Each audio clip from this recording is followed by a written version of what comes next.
Assalamualaikum warahmatullahi wabarakatuh. Selamat datang kembali kawan-kawan semuanya di Ngobrol Horor. Masih bersama kami berdua, tentunya ada Biru, ada Bro Ayung di sana yang mau berbagi kisahnya kawan-kawan semuanya. Pertama, selamat tahun baru dan selamat kembali beraktivitas untuk kawan-kawan yang mungkin bekerja, sekolah dan yang lain-lain gitu ya. Selamat beraktivitas, semoga dimudahkan segala sesuatunya. Amin. Nah, selain itu kami juga mau mengucapkan banyak-banyak terima kasih untuk kawan-kawan semuanya yang udah dari dulu atau mungkin kawan-kawan yang baru datang yang udah kasih support, udah kasih dukungan. Terima kasih banyak. Termasuk kawan-kawan yang udah udah ngasih sesuatu ke kami dalam bentuk super thanks. Terima kasih banyak. Baik, monggo Bro Ayung, waktu dan tempat dipersilahkan. Silakan sekarang. Baik, terima kasih Mas Biro atas kesempatannya. Aku tak nyapa kawan-kawan dulu seperti biasa. Assalamualaikum warahmatullahi wabarakatuh. Waalaikumsalam. Bismillahirrahmanirrahim. Apa kabar kawan-kawan ngobor semua? Semoga semua dalam keadaan baik, sehat, dan selalu bahagia tentunya kapanpun dan dimanapun saatnya. Amin. Kembali ada kami berdua di ngobor. Seperti biasa bakalan nge-share cerita-cerita horor, klinik, mistik, dan sebagainya ya Bi ya. Semoga masih bisa menghibur. Selamat tahun baru tadi udah diwakili Mas Biru. Terima kasih atas dukungannya selama ini ya di tahun 2023. Iya. Semoga kita semua menjadi lebih baik ya Bi ya. Amin. Itu aja wis. Ada cerita apa Bro Ayung? Oh iya, ada cerita. Ini ada cerita dari Mas Sul. Mas Sul, cerita ini terjadi 55 tahun yang lalu Bi. 5 tahun yang lalu. Belum lama ya. Iya, masih di daerah-daerah sini tapi yang agak naik gunung sama Bi. Di ketiak Gunung Slamet lah. Tapi Bojong, Tuwel. Ya, daerah situ-situan lah. Bojong, Tuwel dan namanya lagi Guci. Betul.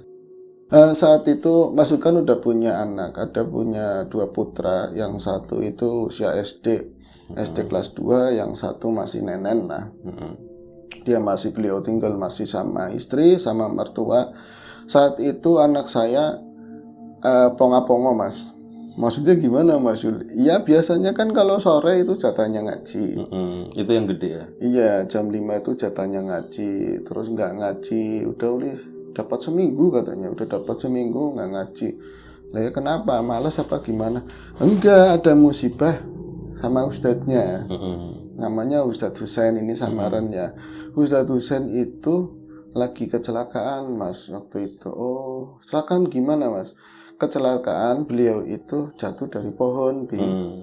Jadi pohon nangka atau minju, pokoknya pohon yang tinggi itulah. Tapi dia mau ada buah yang mau dipetik gitu ya. Terus jatuh, akhirnya kayak tulang ekornya atau apa kena lah di daerah situ. Kemudian yang nggak bisa ngapa-ngapain Mas, malah sempat udah dioperasi. Hari itu udah baru pulang operasi lah. Kemudian kan seperti biasa orang-orang pada nengokin kayak gitu lebih. Anak saya ya libur, malah dimungkinkan libur panjang. Suruh ngaji ke tempat ustadz yang lain nggak bisa, nggak mau katanya. Kalau Ustadz Husain deket terus enak katanya, enakan. Ya wes saya ngalah dulu. Cuman di situ ada cerita tadi ya Mas, hubungannya sama mistik. Entah bener apa enggak, tapi ini dari tetangga yang saya tahu dia itu nggak bohongan banget wis, pokoknya saya ngandel. Saya percaya kalau dia yang cerita. Ada apa Mas? Tetangga saya sebut saja namanya Udin sama istrinya. Beliau itu rada keri-kerinan, rada terakhiran itu nengokin Ustadz Husain. Karena memang banyak kesibukan atau baru ada sangu yang buat nengokin, kan umumnya harus bawa sesuatu.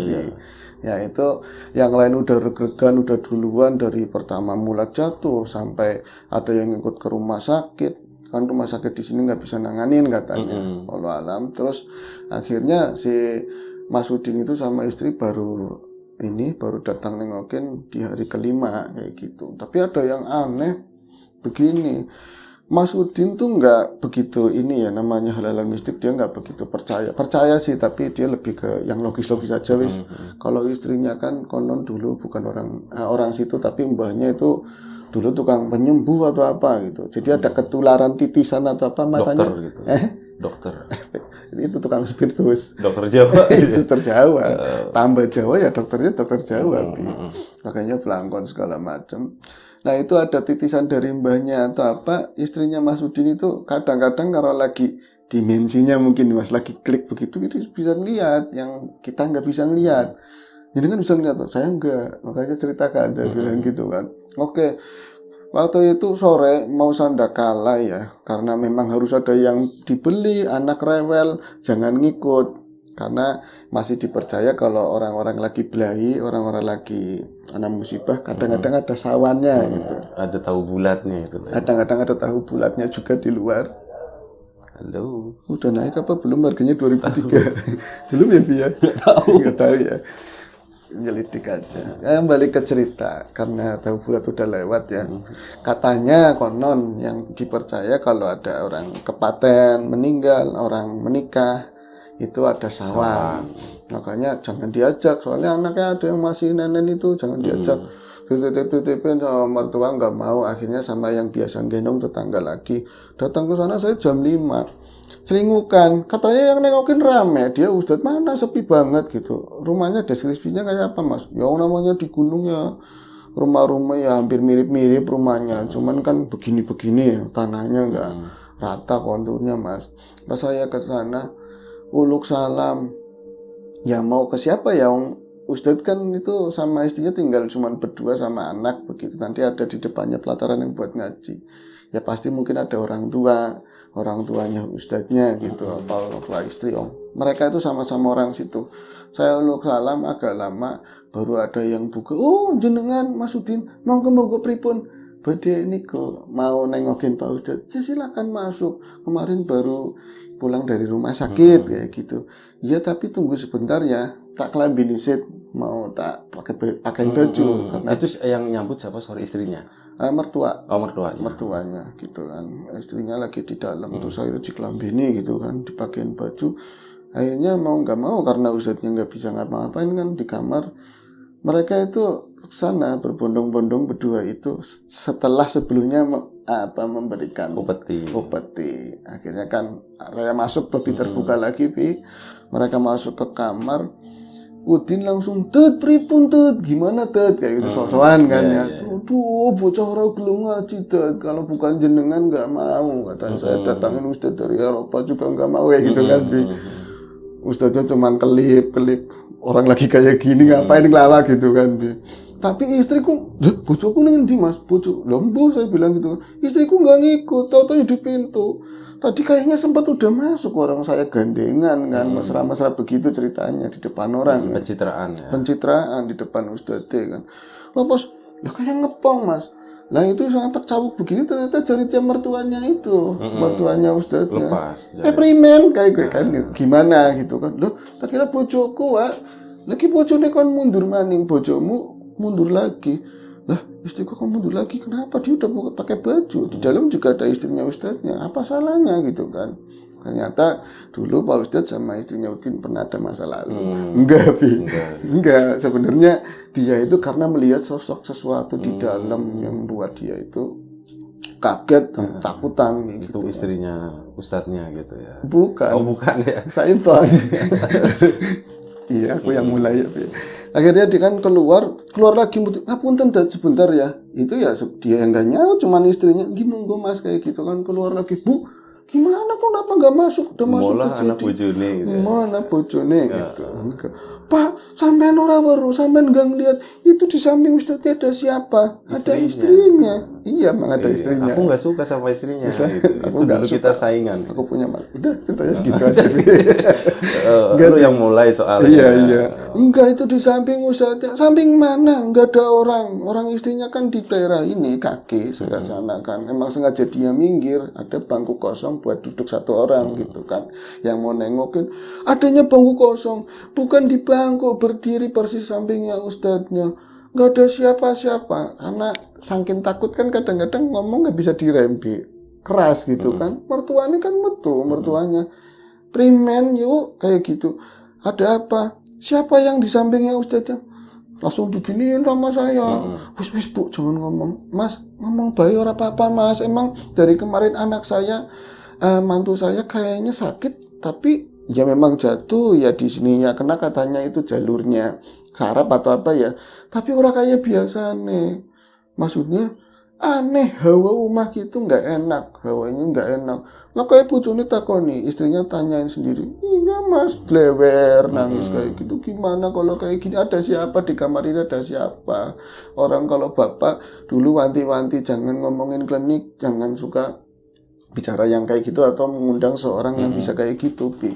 Akhirnya cerita istri saya, di sampingnya itu ada sosok yang dilihat itu putih, bajunya putih kayak gitu, tapi letek, Bi. Jadi nggak bersih, putih tapi yang agak krem, agak-agak bau tanah begitu, rambutnya itu mumbul, jiwok begini tinggi banget, mau ngengsreng sampai ke ubin.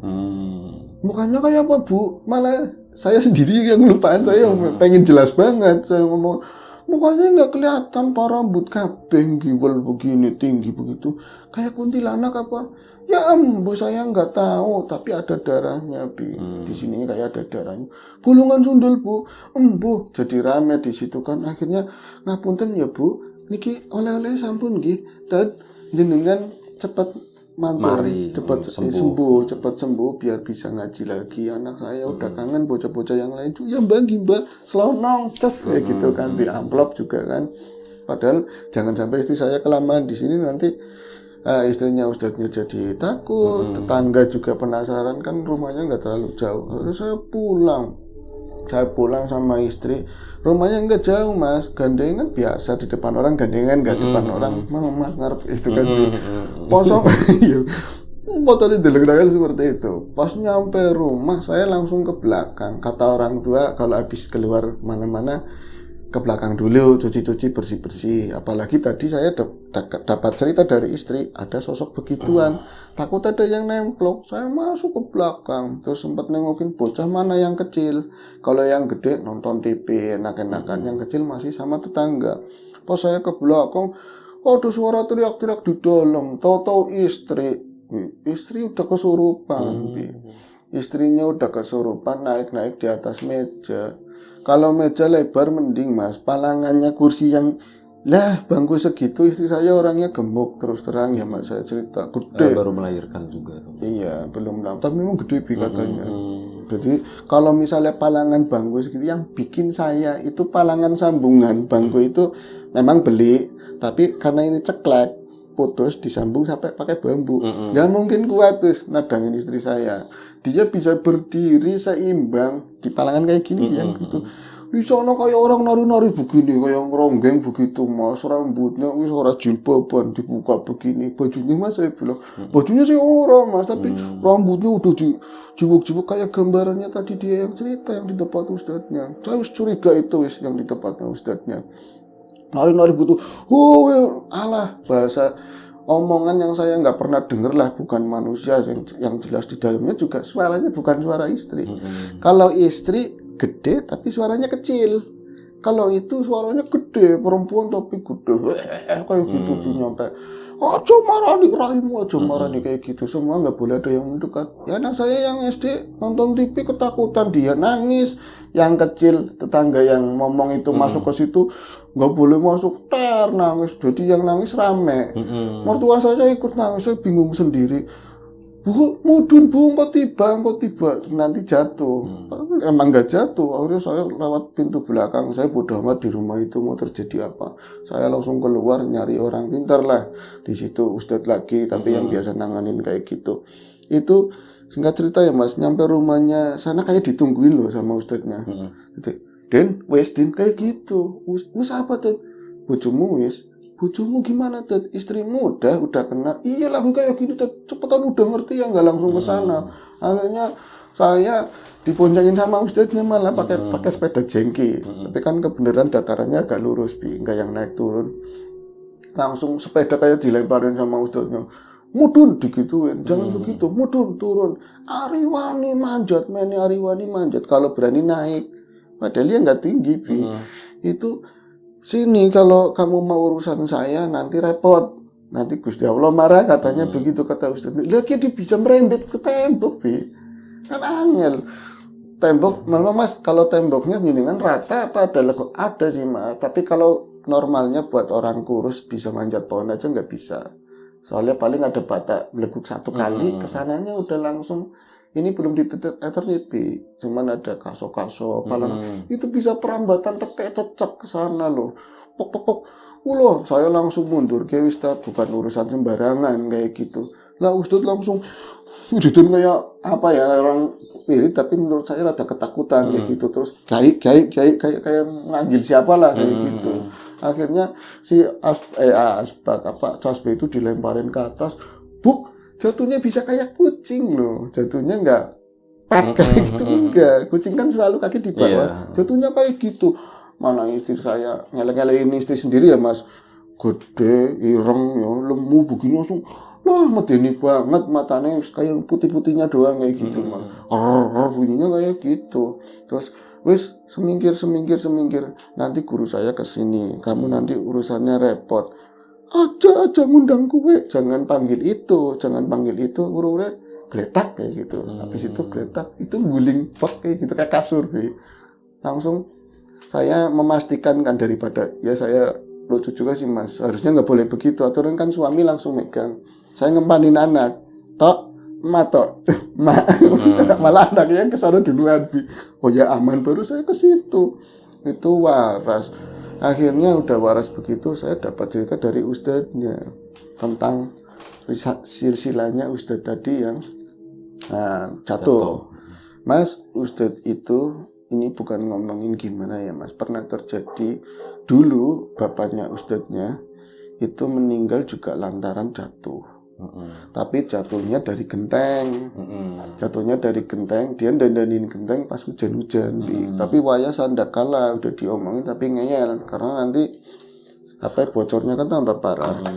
Nah, saat itu istrinya ngelihat, berarti si emaknya ustadznya ngelihat, itu benar-benar kayak orang dari atas itu turun, memang menjatuhkan diri, pok gitu aja. Tapi kan nggak langsung meninggal ya, kayak ustadznya kayak gitu, dirawatin dulu. Tapi kalau ustadz kan nggak bisa ngomong sama sekali. Kalau bapaknya dulu masih sempat bisa cerita. Jadi perengasannya udah ada yang ngambilin tangga. Jadi ngerti ini istrinya udah ngambilin tangga, dia Pak turun kayak gitu. Orang saya itu begini tuh ngelangkah karena ada tangga, tapi nggak ada Bi. Ya nggak terlalu tinggi, tapi orang kalau mau fatal kan pendek aja bisa terjadi. Jadi mungkin 4 meteran lah. Jatuh dari situ. Kamu udah ngasih tangga ya saya turun. Dia Pak mudun. Nah wujudnya diceritain kayak gitu, mirip Bi. Jadi kayak istrinya juga badannya gede juga, tapi nggak pakai jilbab. Kalau dari atas ya kelihatannya kan rambut, terus pakai daster begitu. Itu bapaknya ustadznya. Kakeknya dulu ya jatuh juga, tapi dari pohon kelapa. Perengasannya kata dia pasti bisa cerita juga, padahal baru turun habis kelapa, habis diunduh, terus dia itu baru 1-2 kali ngelangkah ke bawah, langsung mencolot Bi, langsung lompat, bok, fatal. Tapi masih bisa ngomong, 2 hari meninggal. Katanya perengasannya udah deket tanah, perasaan seperti itu, kayak gitu loh. Tak ada sosok kayak gitu juga. Nah akhirnya saya kan kasus ini tak hubungin ya Mas, tapi tolong jangan cerita ke siapa-siapa. Mas Udin cerita ke saya. Nah itu ceritain nih semua orang dengar.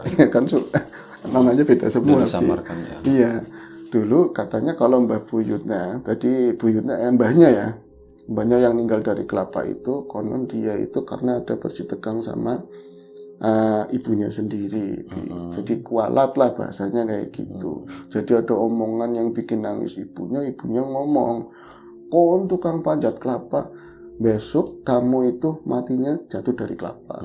Seanak kayak saat turunanmu sing lanang Bi. Seperti itu. Jadi keturunanmu nanti meninggalnya kayak gitu semua. Nah itu kan berarti ini ya, kata Mas Udin, itu namanya kan sepatan ya Bi ya. Sepatan. Ya sepatan. Sepatan itu umpatan. Umpatan. Kalau misalnya itu kan kalau tersakiti bisa jadi diijabah. Tapi yang ngijabah kan siapa? Nyatanya saya teliti sama guru saya. Ibunya itu punya ilmu lah Bi, dulu persekutuan dengan bangsa seperti itu. Jadi kodam pendamping. Ini ibu yang ngasih umpatan tadi. Iya, jadi walaupun dia itu serta-merta ngomong, tapi yang jalan tuh itunya, yang nggak terima majikannya disakiti. Jadi sampai sekarang, ya tadi makhluknya sama, makanya udah kenal sama saya, sama guru saya, katanya kayak gitu. Oh terus nanti ustadznya gimana? Ya sekarang mah kalau bapaknya dulu kan medis nggak kayak sekarang. Jadi kalau ini kan ustadznya udah ditanganin sama dokter, tulang insya Allah ya sembuh. Ya nyatanya sampai cerita ini ya ustadznya udah nggak Udah ulang ngajar ngaji lagi, lagi, udah iya. ngajar lagi, alhamdulillah. Iya, nggak kayak bapaknya dulu kan meninggal karena penanganannya nggak Iya, secara medis gitu. Itu aja sih, Bi. Oke. Gue belum habis tapi cerita lu udah habis. Udah bisa, Bi. Agak cepet ini. Oke, baik. Terima kasih Bro Ayung ceritanya. Semoga kita bisa mengambil sesuatu yang positif dari cerita tadi. Ya, semoga kita bisa mengambil sesuatu yang positif. Apapun itulah kawan-kawan, terserah. Betul. Baik, terima kasih. Kita mohon maaf misal ada sesuatu yang nggak berkenan di mata, di hati, di telinga kawan-kawan semuanya, mohon dimaaf. Semoga cerita ini tetap menghibur kawan-kawan semuanya. Doa terbaik dari kami untuk kawan-kawan semuanya, dimudahkan segala sesuatunya termasuk kemudahan dalam hal rezeki, yang sakit segera diberi kesembuhan, yang sehat tetap dijaga kesehatannya. Sampai jumpa di episode selanjutnya. Ngobrol horor, selamat tahun baru sekali lagi, selamat kembali beraktivitas untuk kawan-kawan semuanya. Assalamualaikum warahmatullahi wabarakatuh.